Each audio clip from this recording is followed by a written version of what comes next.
Hello mga ka-friends! A day in my life as a Bicolana girl na may 3 anak na babae. Maulan na naman mga ka-friends dito sa Maynila nyo at may dumaan niyang prutas dito sa tindahan at bumili nga si Mr. ng prutas mga ka-friends at kakainin daw namin mamaya para sa panghimaga sa pagkatapos namin kumain. At binilhan din niya mga ka-friends ang lugaw si Jinaya para mag-breakfast na habang ako ay magluluto ng lunchtime. Alas 9 na nga ng umaga kami nagising dito mga ka-friends at mag-aalmusal pa lang kami ng lugaw na may itlog at pinakita ko nga sa inyo mga ka-friends ang dragon fruits na nabili ng mister ko. Pinakain ko na nga dyan mga ka-friends, baby Jinaya ng lugaw kasi busy talaga ang ka-friends nyo at magluluto tayo ng ulam. At ano kaya ang lulutuin ko mga ka-friends? Nahuhulaan nyo na ba sa mga ingredient natin na pinakita ko sa inyo? Una nga ay linagay na natin ang bawang sibuyas sa mainit na kawali na may mantika at ginisa na nga natin ito mga ka-friends. At nung nag-caramelize na nga ang bawang sibuyas, sinunod ko na nga po yung manok para matuyo na rin yung mga manti-mantika niya sa kanyang katawan. At hahayaan nga natin siya mga ka-friends na parang ma-toasted at maprito sa ating kawali at hindi ko masyadong sinunog yung bawang at sibuyas basta nangangamoy na at linagay ko na nga ang manok. At nung nag-brown na nga siya sa ilalim mga ka-friends ay hinalo na nga natin yung manok at nilagyan ko nga pala yan mga ka-friends ng paminta. Pamintang powder yon mga ka-friends para hindi masyadong maitim mga lulutuin natin. At hinalo-halo ko na nga mga ka-friends, hinalo na natin yung manok. At patutuyuin lang natin siya mga ka-friends para mawala yung katas na kasama ng manok sa ating ginisa. At bago natin siya lagyan ng water.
Hindi na nga ako nag-voice over mga ka-friends sa niluto natin na tinulang manok at napanood nyo na nga ito mga ka-friends. Habang nagpapalambot nga tayo ng papaya at manok mga ka-friends ay pinidyoan ko nga si Jinaya kasi busy siya mga ka-friends sa mga laruan niya na binili ng papa niya. At ngayon ko lang pala binalatan mga ka-friends yung itlog nga na nilaga ni Mr. para sa lugaw kanina na binili niya para sa amin. At busy nga kasi ang ka-friends niya na nagluluto nga tayo ng ulam ngayong lunchtime. At syempre, mangungulit talaga ang baby Jinaya sa atin kasi tayo lang talaga ang kalaro niya dito sa tindahan. Paano ba naman gusto niya lagi magpi-play daw may ginagawa talaga ang ka-friends niyo. Kaya linilibang ko na lang talaga si Jinaya sa mga toys na binili sa kanya at lagi niya hinahanap si Happy mga ka-friends. At nagsaing na rin pala ako dyan habang nagpapalambot ng manok na niluluto natin. At yan nga ang ginagawa sa mga probinsya, susukatin ng daliri mo ang tubig ng sinaing mo. Yan din kasi ang kinalakihan ko sa Bicolandia natin mga ka-friends. At iniwan ko na nga si Jinaya na naglalaro at maghuhugas tayo mga ka-friends ng ginamit natin na nagluto. At ginamit na din natin na nag-almusal mga ka-friends. Tara mga ka-friends, samahan niyo muna ako maghugas. Hide and seek behind the chair. Finding you is always there. Every moment feels like magic. Laughter chasing away the tragic. Side by side we face the day, finding joy along the way. You and me, rays upon the breeze. Gentle whispers through the trees. With a nuzzle and a smile, the worries fade. You and me, a world that we have made. You and me, like raindrops on the ground, spinning, twirling, dancing round. With a touch and a glance so pure and true. You and me, beneath the sky so blue. Seasons change and years may go, but this love will always grow. In your eyes I see the light, guiding me through every night. You and me, like rays upon the breeze.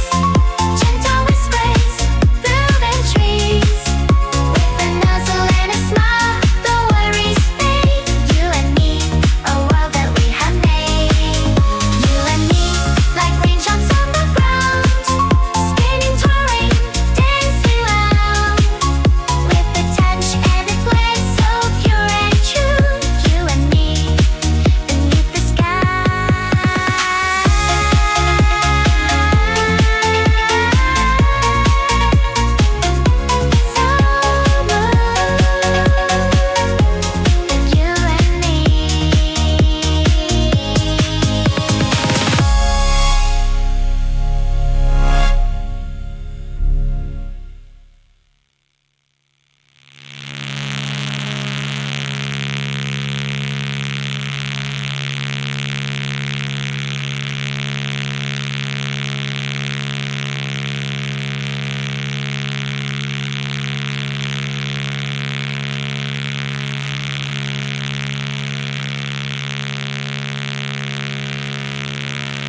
Hindi ko na nga dyan na-videoan mga ka-friends na kumain kami ng tanghalian at busy-busy nga ang ka-friends nyo kasi naayos nga natin dyan mga ka-friends yung sasahurin ni Kiro kasi mag-August 17 na nga at magde-day off daw siya mga ka-friends.